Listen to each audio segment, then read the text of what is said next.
बड़ी खुश दिख रही हो। एक्चुअली बड़े अरसे से सुधा मूर्ति की एक ऑडियो बुक ढूंढ रही थी, आज मिली है। अरे बहुत लकी है तू, हमारे गांव में तो इंटरनेट ही नहीं है। अरे तुम्हें मालूम नहीं, अब ऑडियो बुक सुनने के लिए इंटरनेट की जरूरत नहीं है। नैप दिल्ली ने लॉन्च की है IVR based audio book library Shravan. इतनी लंबी किताब फोन पे कैसे पढ़ेंगे? अरे pause, rewind, next page, next chapter जैसे बहुत से फीचर्स है वहाँ। अच्छा, तो मुझे कॉल कहाँ करना होगा? ये नंबर अपनी कॉन्टैक्ट लिस्ट में सेव कर ले, 080-711-75215। लाइब्रेरी की मेंबरशिप भी है कोई? हाँ, सिर्फ नैप दिल्ली की मेंबरशिप ही काफी है। इससे रिलेटेड अगर ज्यादा जानकारी चाहिए तो 8826261166 पर कॉल कर सकती हो। पर हाँ, अपना डिसेबिलिटी सर्टिफिकेट रेडी रखना। थैंक्स फॉर द इन्फॉर्मेशन यार। फिर तो मुझे आज ही नैप दिल्ली की मेंबरशिप लेनी होगी। तो अगर आप भी IVR based audio book library का लाभ उठाना चाहते हैं तो आज ही कॉल करें 080-711-75215।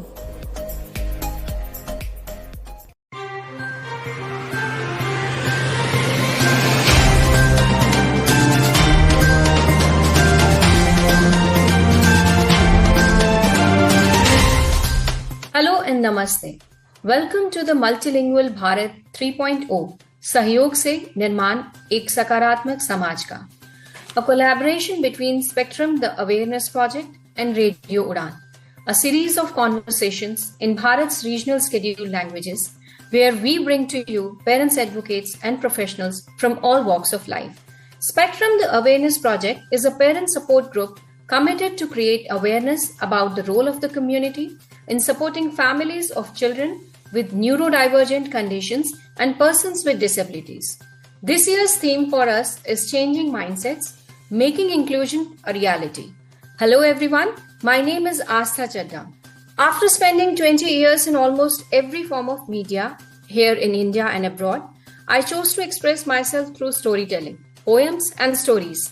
I love storytelling through different mediums and believes that stories are the best way to teach kids and of course elders about behavior and emotions.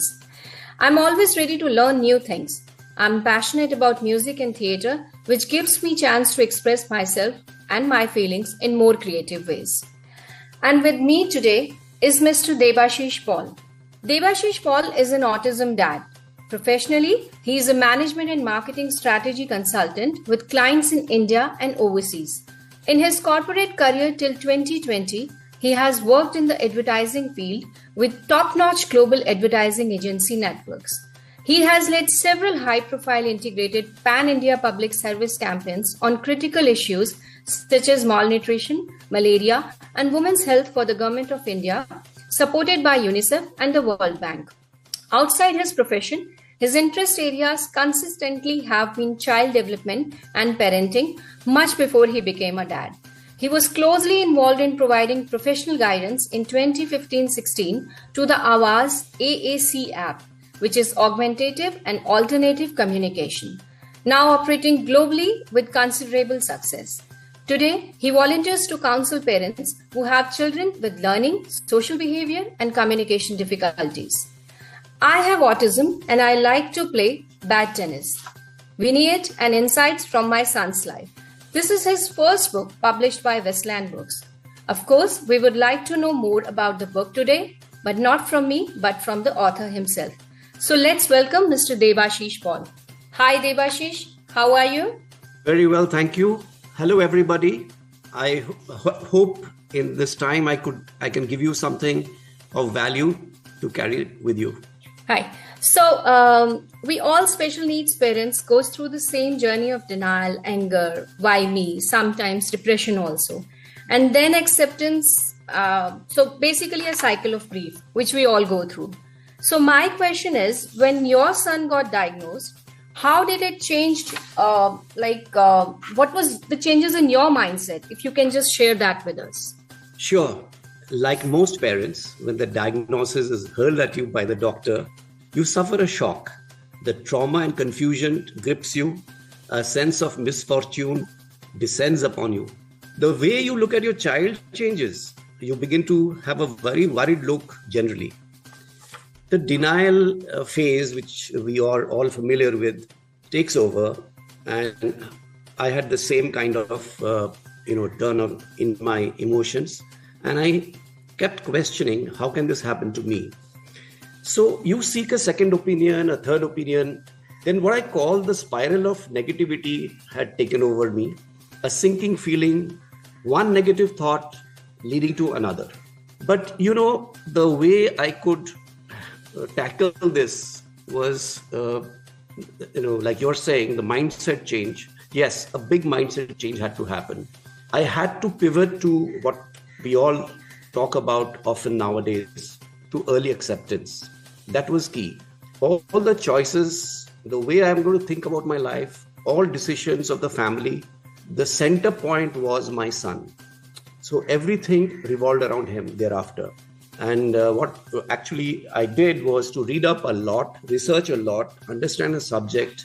And that really was great value for me, because the process of acceptance became so much more easier. All decisions, where will we live? What will be the size of the rooms? And what kind of teachers we are going to look for? What kind of school? All of that was, centered around my son's welfare and his development. There is one caution, I often say, acceptance should be distinguished from surrender. Often we just surrender ourselves and go with life, go through life with almost like carrying a burden somewhere in the mind. But that's not when I say acceptance, that's not what I mean. The truth is that we all have a latent ability deep inside us to accept a situation that is wholly unexpected, very different from whatever else you had planned in life. I indulged in self-dialoguing with myself and understood that acceptance is the biggest force that you can actually unfold. And that wholehearted acceptance would serve my child in the most constructive way. So this took me some years, but I did get into this very wholehearted acceptance with a lot of positive energy.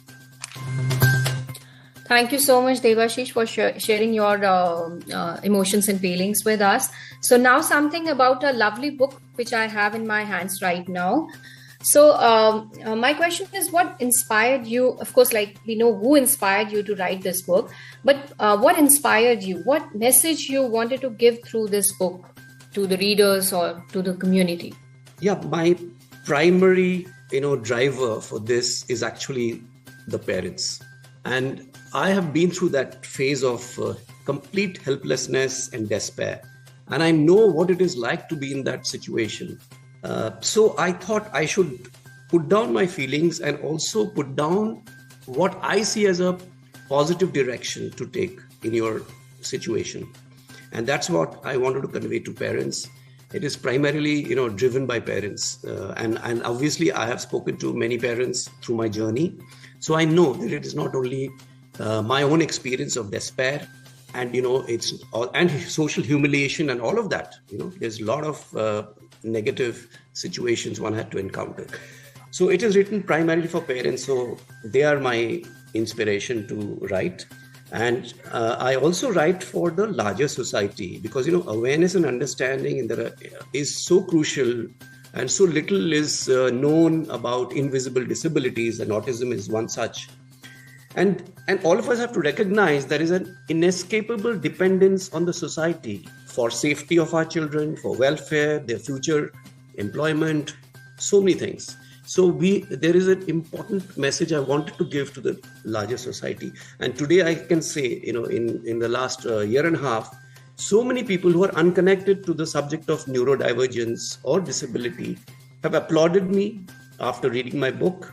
They send me messages and they come in almost every day from teachers, from doctors, from senior corporate leaders, business people, students, particularly psychology students, and they have nothing to do with the neurodivergent space. So that I think is a great source of encouragement for me. So would you like to read something from the book for us? Yes, I would like to do that. Yeah, please. So please go ahead. So let me just read So my book is called, like Astha mentioned, I Have Autism and I Like to Play Bad Tennis, Vignettes and Insights from My Son's Life.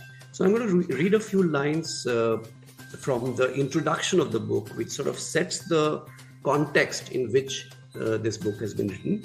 So when I inquire about the well-being of my childhood friend's neurologically and physically disabled 34-year-old son, the father breaks down and says with deep anguish and surrender, "Oh, it's my fate and I have to live with it." This is a common response and is quite heartbreaking.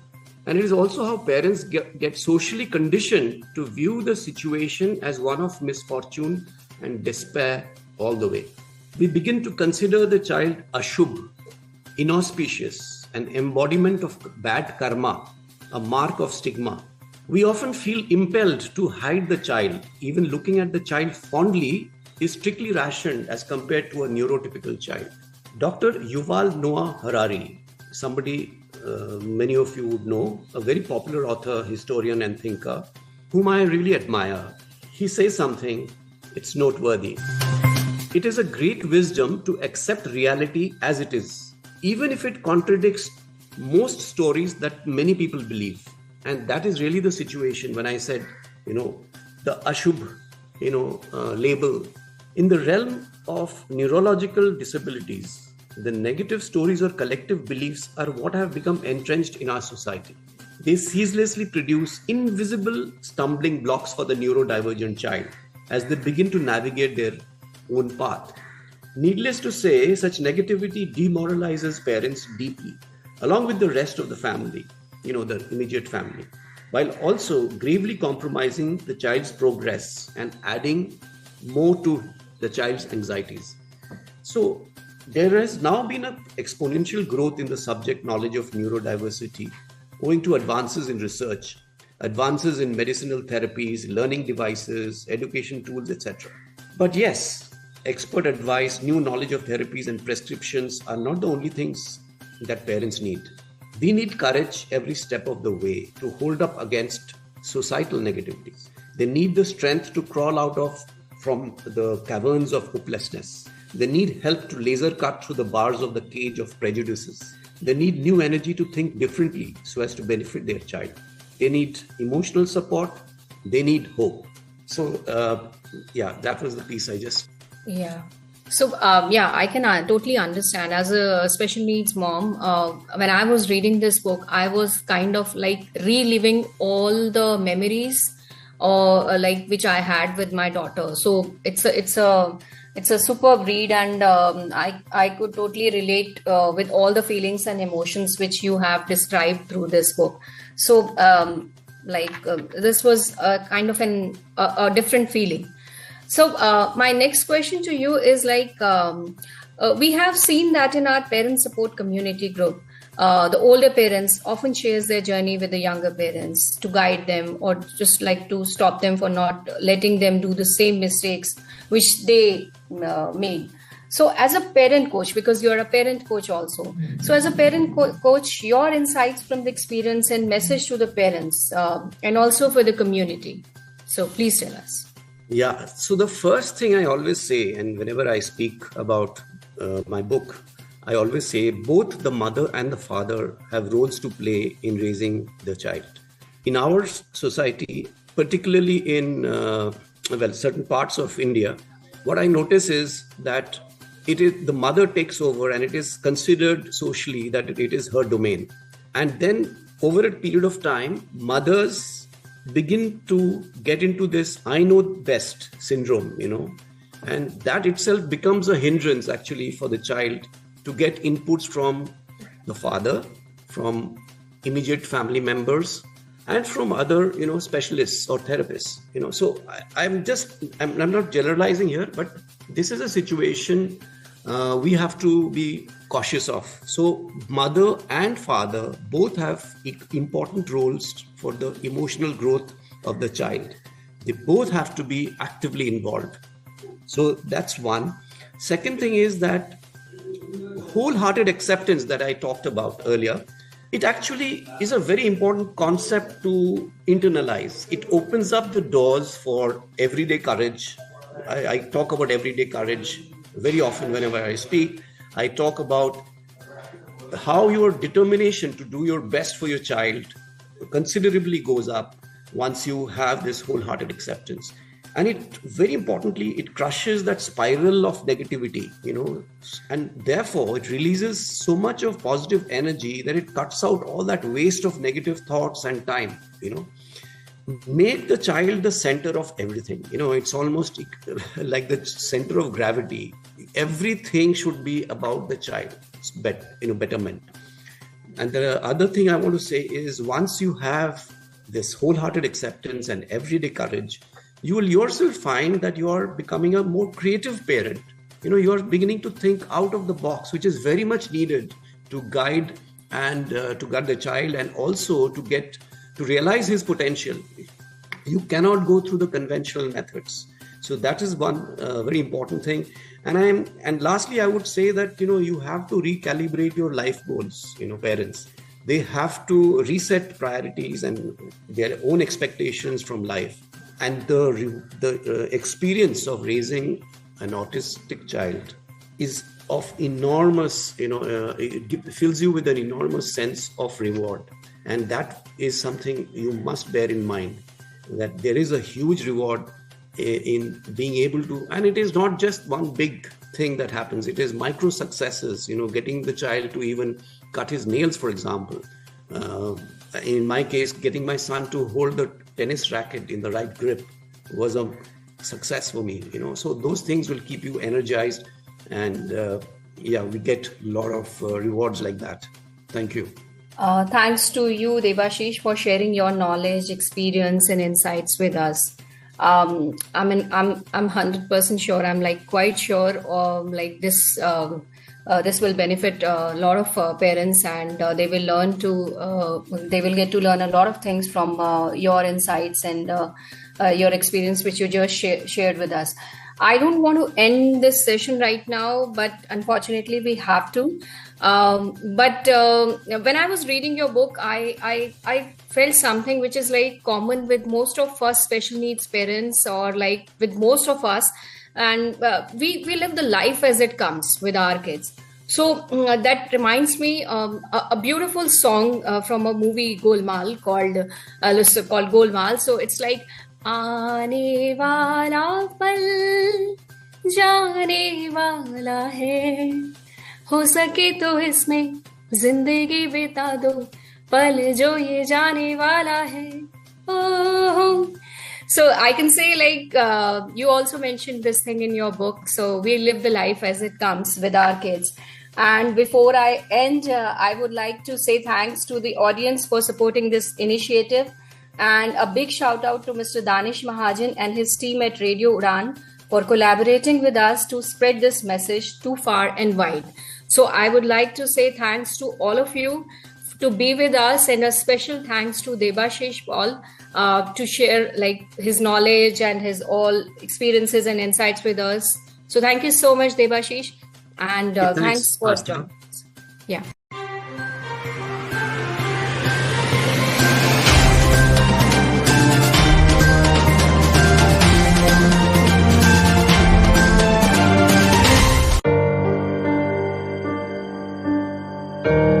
मेरे लिए banking हमेशा से challenge रहा है. मैं तो अपने भाइयों को ही भेज देती थी बैंक मेरा काम करवाने के लिए. और जब कहीं पैसों की जरूरत हो तो हमेशा किसी का साथ रहना जरूरी हो जाता था.